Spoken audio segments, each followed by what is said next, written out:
नमस्ते लोग, मैं हूँ अविनाश सर और मेरा ये चैनल है केमिस्ट्री वाला बाय अविनाश सर।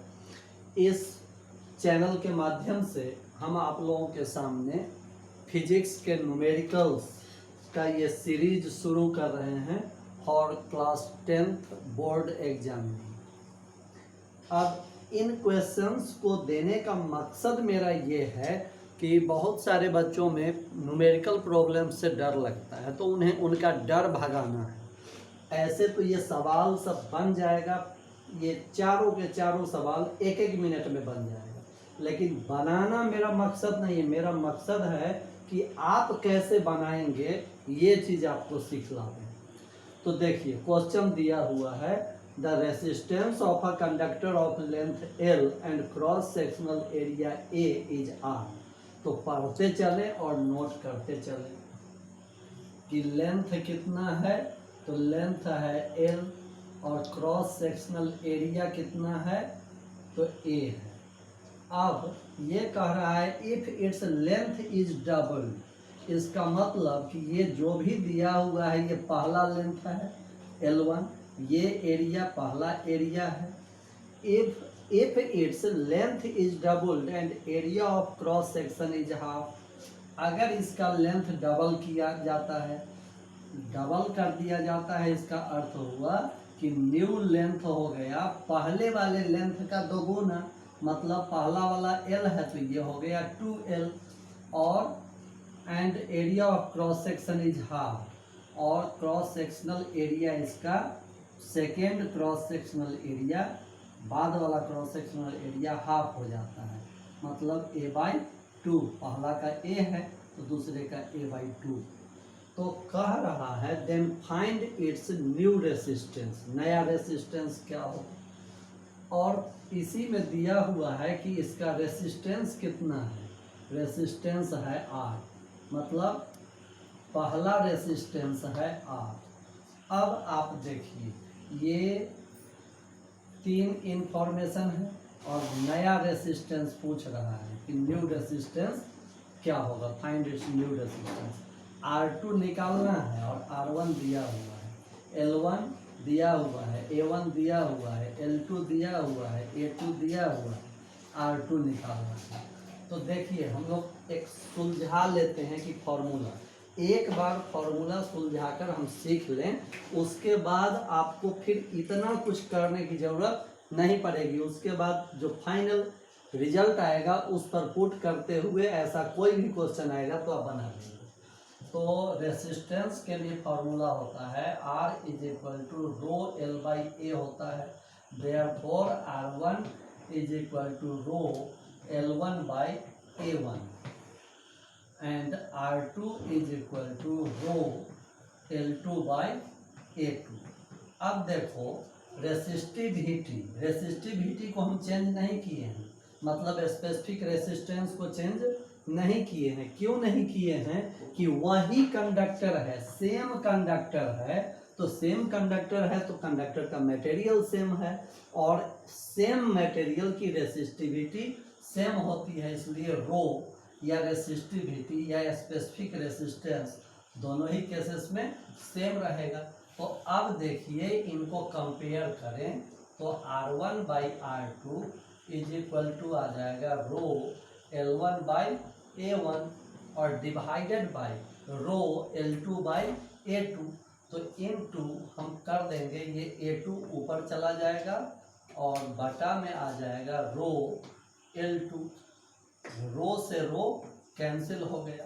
तो अब देखिए R1/R2 के लिए क्या फॉर्मूला बन रहा है, L1/A2 और divided by L1/A2 divided by A1/L2, ये फॉर्मूला आया। अब इसी फॉर्मूला का यूज करना है। तो जो बच्चे जान रहे हैं उनको तो लगेगा कि इतना कुछ क्यों बताए, डायरेक्ट इस फॉर्मूला पर क्यों नहीं पुट कर दिए, लेकिन जो बिगिनर्स हैं, जिनको अभी भी कठिनाई होती है फिजिक्स न्यूमेरिकल्स क्लास 10 में, उनके लिए ये तरीका है कि ऐसा करके हम फाइनल फार्मूला एक निकाल लिए कि ऐसे केस में जब रेसिस्टिविटी सेम हो जाएगा तो रेसिस्टिविटी कट जाता है और तब फाइनल एक रिलेशन ये आता है। इस पर पुट करेंगे तो R1 है दिया हुआ R और R2 निकालना है तो R2 को R2 ही रहने दिए। L1 पहला लेंथ कितना है L है और A2 कितना है A2 A/2 है तो A/2 है और A1 कितना है A1 है A और A1 है A और L2 कितना है L2 है 2L तो L2 है 2L।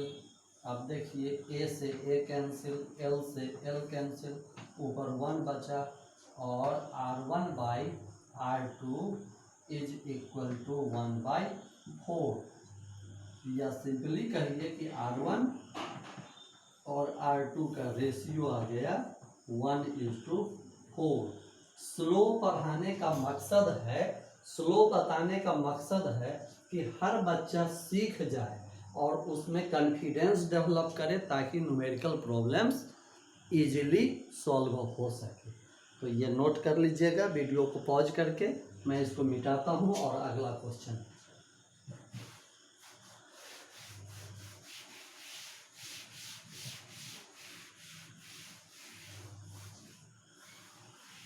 सेकेंड क्वेश्चन है a conductor carries a current of 0.2 ampere. Numerical problem solve करने में क्या करना होता है कि क्वेश्चन को पढ़ते चलिए और जो भी इंफॉर्मेशन मिलता है उसको फिजिक्स की भाषा में नोट करते चलेंगे। ये सेकेंड है। दूसरा तो करंट कितना है 0.2 एम्पियर इन 30 सेकेंड्स, टाइम दिया हुआ है 30 seconds. How many electrons will flow, मतलब नंबर ऑफ इलेक्ट्रॉन्स पूछ रहा है, निकालना है। Flow through the cross section of the conductor, तो हम लोग जानते हैं कि करंट का फॉर्मूला होता है I = Q/T।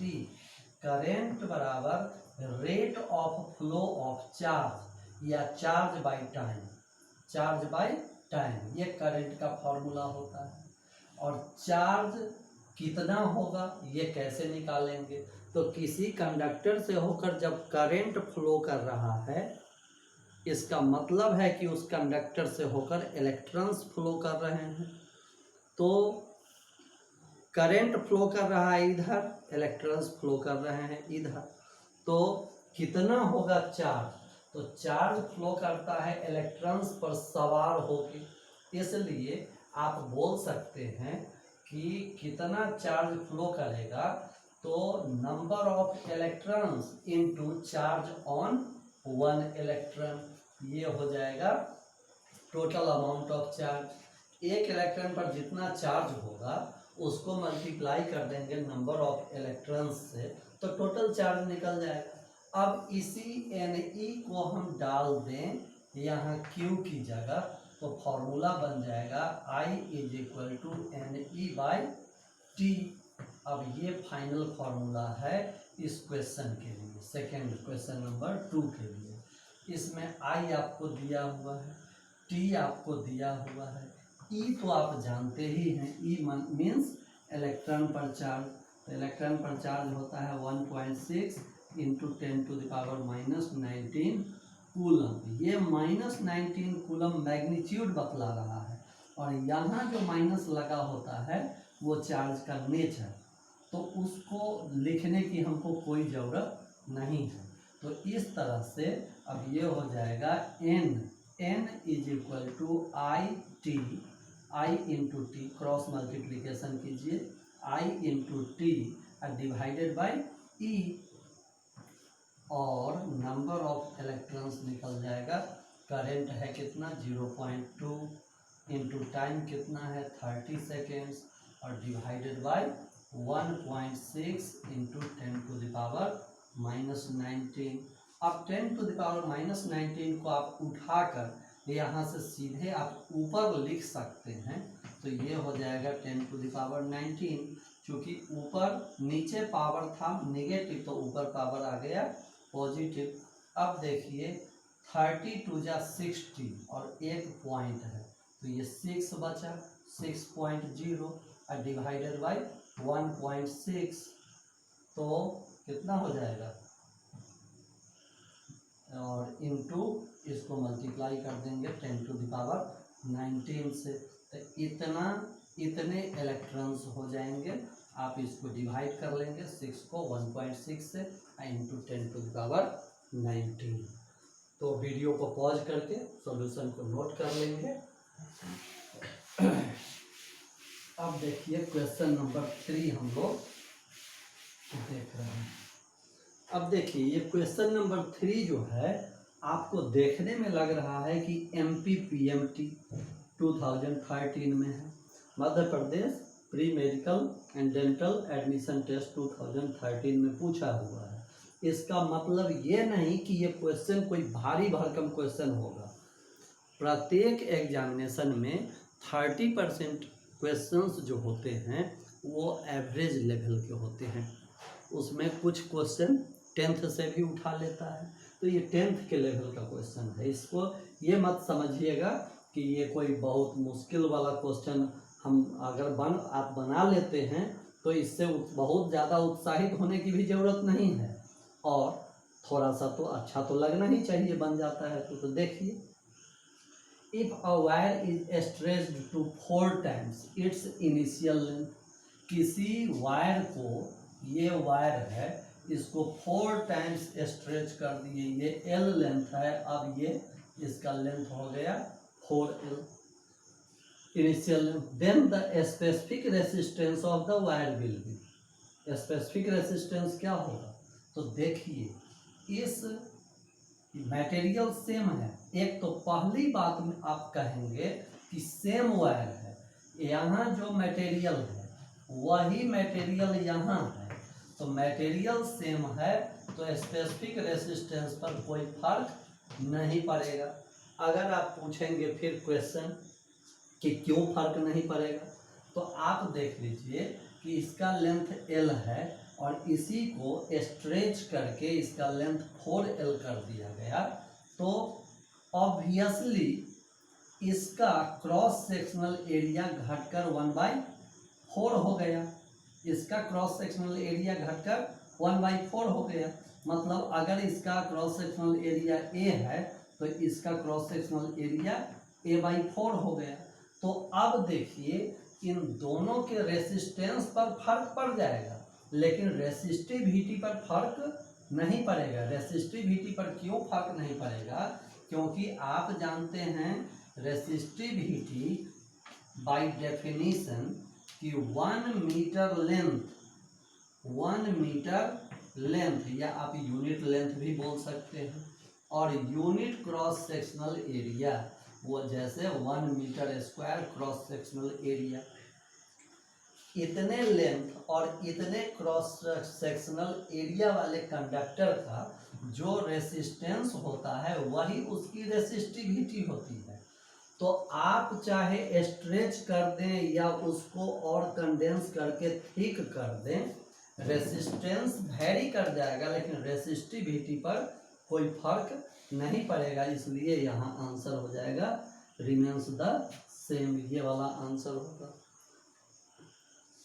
अब अगला क्वेश्चन देखते हैं हम लोग। ये 3rd था, ये तीसरा क्वेश्चन था, और वीडियो को पॉज करके फिर से आप इस पर विचार कीजिएगा, जो जो बात बोले हैं इसके बारे में उस पर ध्यान दीजिएगा। अब क्वेश्चन नंबर 4 देखते हैं। क्वेश्चन नंबर 4 ये भी MPPMT 2013 में पूछा हुआ है, लेकिन ये क्वेश्चन आपके 10th के लेवल का है, तो आप बना लेंगे। अब बना लेंगे तो कॉन्फिडेंस महसूस कीजिए। यहाँ पूछ रहा है कि A point and B point के बीच इक्विवेलेंट रेसिस्टेंस कितना होगा, RAB, resistance between A and B के बीच रेसिस्टेंस कितना होगा। आप देख रहे हैं कि AD और DC ये दोनों सीरीज में हैं, तो इन दोनों का हो गया इक्विवेलेंट रेसिस्टेंस 3 ओम प्लस 7 ओम 10 ओम हो गया। और उसके साथ तो यानी कि आप इसको आप बोल सकते हैं कि A पॉइंट से एक है ये 10 ओम का लगा हुआ, और दूसरा ए से सी है 10 ओम, जो अभी निकाले हैं 10 ओम 3 और 7 सीरीज में होने के कारण, और ए एंड सी के बीच एक 10 ओम का ये है बीच में, तो ये देखिए 10 ओम। तो अब देख रहे हैं कि इस सीरीज का हो गया 10 और उसके साथ ये है पैरेलल में, तो 10 एंड 10 दो पैरेलल में हैं, तो क्या होता है equivalent resistance R1 R2 divided by R1 plus R2, तो ये हो गया 100 अब बाई 20, तो ये हो गया 5 ओम हो गया। मतलब इतने पार्ट का आपने देख लिया 5 ओम, तो ये आ गया 5 ओम आ गया। अब देखिए अब क्या बनाएंगे, अब इन तीनों के बदले एक रेसिस्टर बनाएंगे, एक रेसिस्टर 5 ओम का जो अभी हम लोग निकाले, और उसके साथ ये 5 ओम जुड़ा हुआ है सीरीज में, ये 5 ओम जुड़ा हुआ है सीरीज में, और तब देखिए कि उसके साथ ये 10 ओम पैरेलल में है जुड़ा हुआ, 10 ओम पैरेलल में। तो अब देखिए फिर 5 एंड 5 सीरीज में है, तो इन दोनों के लिए इक्विवेलेंट रेजिस्टेंस इन सीरीज आ गया 10 ओम, और ये 10 ओम उसके साथ पैरेलल में है, तो फिर वही हो गया R1 R2 by R1 plus R2 100 by 10 plus 10 20, तो 5 ओम। तो पूरे सर्किट का इक्विवेलेंट रेजिस्टेंस आ गया 5 ओम। क्या होगा 5 ओम आएगा आंसर। तो इस तरह से ये सीरीज शुरू हुआ है, सीरीज का पार्ट 1 है। अब इसके ढेर सारे पार्ट्स आएंगे सिर्फ क्लास 10th के लिए न्यूमेरिकल प्रॉब्लम्स बोर्ड एग्जामिनेशन को ध्यान में रखते हुए। Thank you very much.